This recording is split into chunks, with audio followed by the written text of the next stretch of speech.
Hello and welcome to a new video. Today we're hiking Switzerland's top-rated hike at Oeschinensee, just outside of Interlaken, Switzerland. Let's go! Los geht's!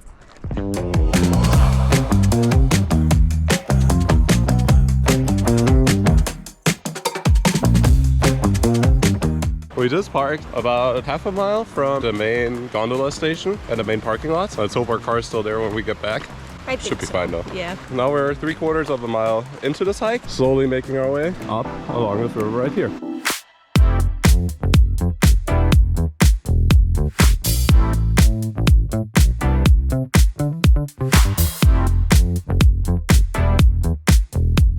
Yeah, pretty much the first 4 miles of this hike, which is 8.5 miles total, are going to be uphill with about 2,800 feet of elevation.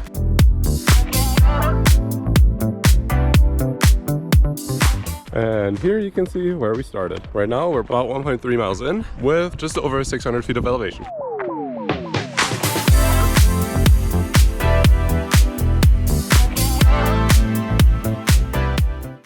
With over 800 reviews and 4.9 out of 5 possible stars, the hike up and around Oeschinensee is Switzerland's top-rated hike. This obviously meant we had to check it out, and let me just say the hike definitely lived up to its potential. For now, we continue to make our way up to Oeschinensee. Here the trail is fairly exposed to the sun. There are some short segments that are covered by trees, but you're mostly exposed to the sun, so be sure to bring tons of water and sunscreen. You also have the option of taking the gondola up to Oeschinensee and then commute with the shuttle or a short walk to reach Oeschinensee. This will cost you around 30 to 40 Swiss francs. Of course, we decided to hike all the way up to fully immerse ourselves in the Swiss Alps. 2 miles in, we hit a little flat segment, as you can see right here. Absolutely beautiful views. We pretty much have exactly 1,000 feet of elevation right now. 1,600, 700, 800 left.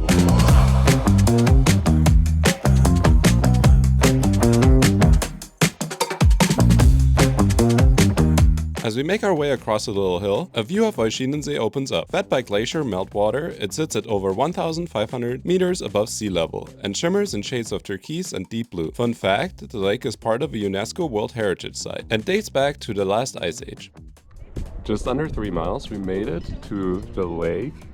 Absolutely stunning views. We're probably gonna find a place in the shade over there, take a little breather, play some rummy, and enjoy our time here.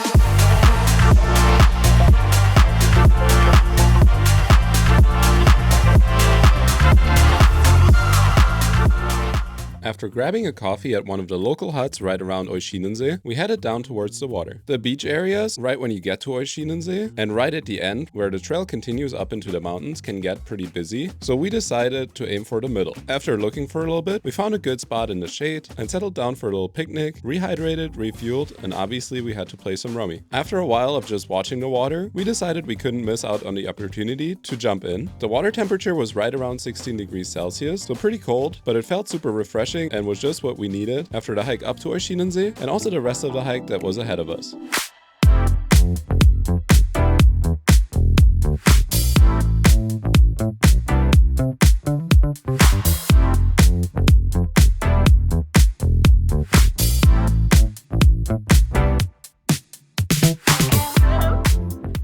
Mile 3.6 after our small break, rummy, and our little swim session.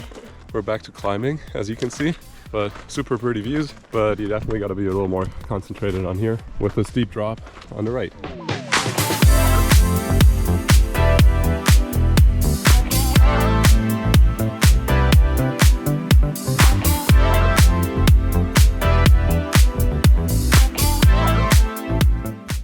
After a little refresher, it was time to continue, and the real climbing was about to start. The trail narrows a little here, as it takes you up right along Oeschinensee. This is also what is marked as a dangerous segment on Komoot. However, after hiking it, I gotta say, the trail is definitely wide enough for it not to be too dangerous. I can still see how the steep drop on the right makes this a more dangerous segment in relative terms. The color of the water from up here is just amazing. I've never seen a blue turquoise color like that in a lake before, and it just makes the hike so worth it. Also, the views are about to get better and better, if that's even possible. Yeah, 3.9 miles in, definitely a pretty steep drop right here, but the trail is pretty wide, so it's pretty fun. As good of a view as you will get.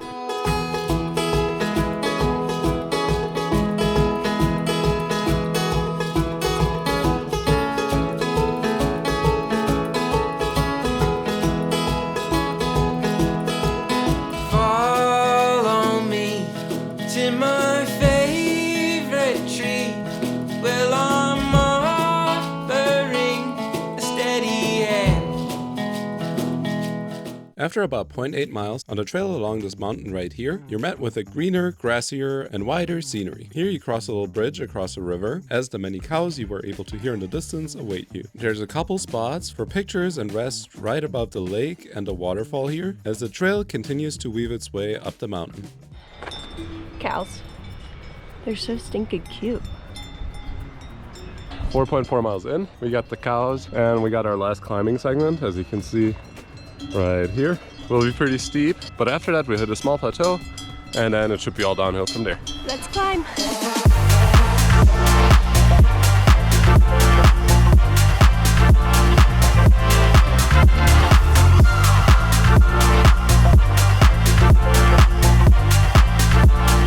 You know it's serious when we hit the ropes.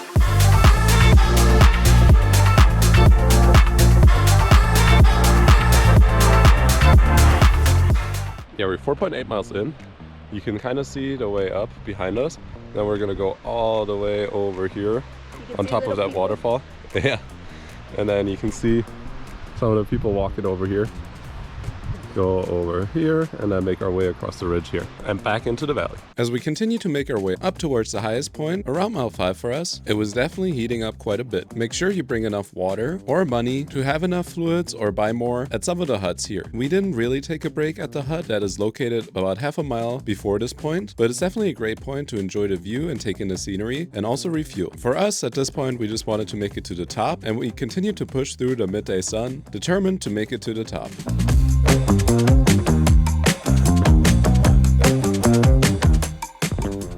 5 miles in, 2,600 feet of elevation done, so almost all of it. And yeah, we're gonna make our way up here and then around here on the trail you can see, and then over here. Should be pretty flat from now. Yeah, it's kind of crazy to see the amount of snow that's still up here with the sun and the temperatures. Crazy. I mean, some of it is glaciers for sure, but pretty cool.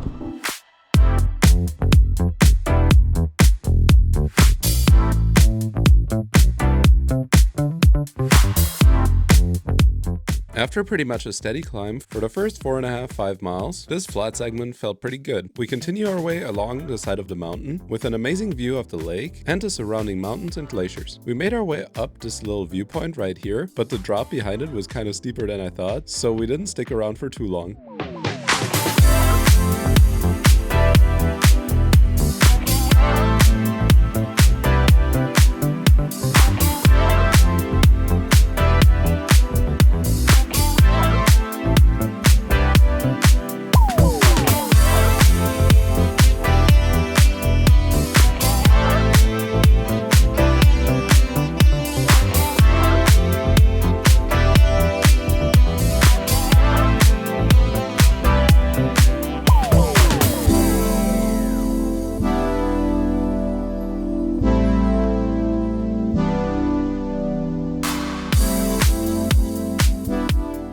Yeah, 5.7 miles in, we're still making our way along here.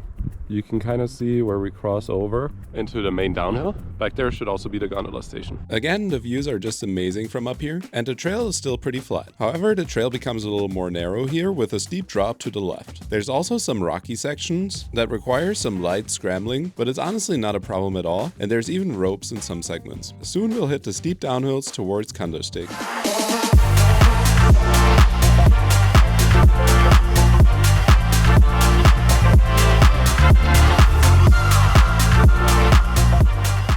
6 miles in, we're taking a little break. There's a cave right here and it's nice and shady with a great view. We're gonna enjoy some apples.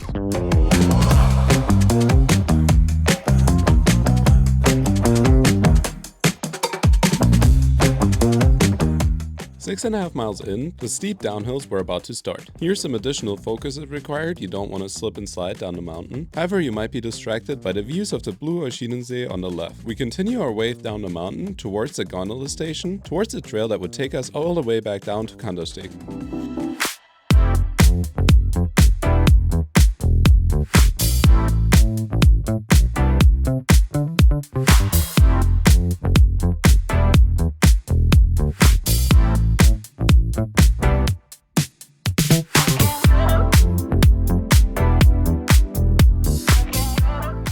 7 miles in. We're still descending. Got a little bit of a view of the lake over here. We think we're about to hit the gondola station, and then we'll just continue downhill into the valley. On the way down, right next to the gondola station, the trail we were supposed to take, according to the Komoot map, was closed. So it took us a little bit to figure out if we were even going to be able to get down from here. But in the end, we were able to take a trail that was a little over to the side from here. So this added about a mile and a half to the total mileage. At this point, we're both feeling it, especially the sun kind of got to us since most of the trail is pretty exposed to it. And we're ready to be done, make it back to the car, and get some dinner.